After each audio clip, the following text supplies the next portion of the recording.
জঙ্গলের পাশ ঘেঁষে নির্জন রাস্তা। সন্ধ্যা হয় হয়, সেই পথে প্রাইভেট পড়ে ফিরছে একটি মেয়ে। হঠাৎ সে দেখতে পায় গাছের নিচে কে যেন বসে আছে। আরে, মুন্নির নানি মনে হচ্ছে। এখানে বসে কি করছে? আরে, এখানে বসে কি করছো নানি? এই সন্ধ্যায় এখানে কি করছো? চলো আমার সাথে, একসাথে যাই। তুই যা, আমাকে জ্বালাবি না। আরে চলো না, সন্ধ্যা হয়ে গেছে, একসাথে যাই। ও নানি!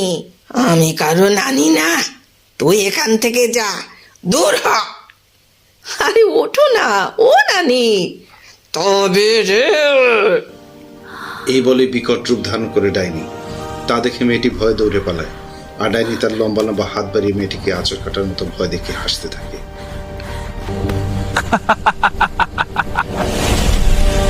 ওরে বাবা, এ দেখি মুন্নির নানি না, এ তো দেখি ডাইনি বুড়ি।